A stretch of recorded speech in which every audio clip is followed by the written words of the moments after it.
This spring, we thought that Alexander Zverev had a really good shot at becoming the ATP's #1 for the very first time.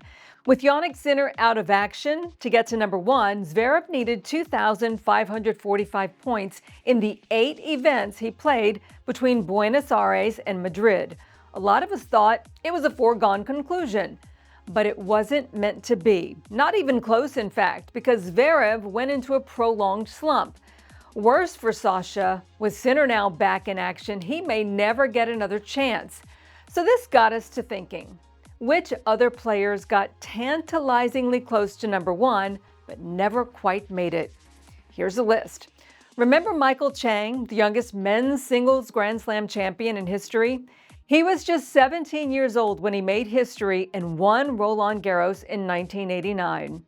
7 years later, Chang was knocking on the door of the top ranking and would have done it if it weren't for Pete Sampras, who saved match points in his U.S. Open quarterfinals that year, and then a few days later, Chang had a chance to take care of business himself, but he ended up losing to Sampras in the final and would never get to #1. Same case for Casper Ruud. 26 years later, Carlos Alcaraz converted a match point against Jannik Sinner in the quarterfinals there. It was a 5-hour, 15-minute epic that went down as one of the best matches in U.S. Open history. He then went on to defeat Ruud, Norway's first U.S. Open singles finalist. If Casper had won that match, he would have been #1. To date, Ruud has never had another chance to reach that pinnacle and sits right now at #7. Next, we look at Petra Kvitova. At 2012 Sydney, Petra was 2 wins away from becoming #1. And then it happened again at the Australian Open. She just couldn't get there.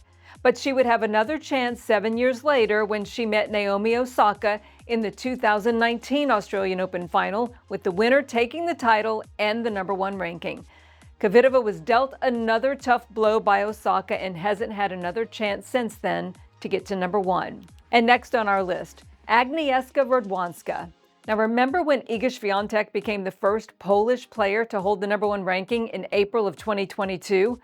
Could have been different if Aga Radwanska had beat Serena Williams in the 2012 Wimbledon final. Aga took a set from Williams and then had 2 other close calls later that summer, in Canada and in Cincinnati, where she was just a few wins away from getting to the top ranking. But it never happened. Now, these are just 4 of many players who got very close to the top but couldn't quite make it. So frustrating, right? That's part of the reason that the #1 ranking is so special. Only 29 men and 29 women have ever held that spot. It is an incredibly tough climb, and all the more reason we should celebrate those who make it. I'm Grace Carter. See you next time.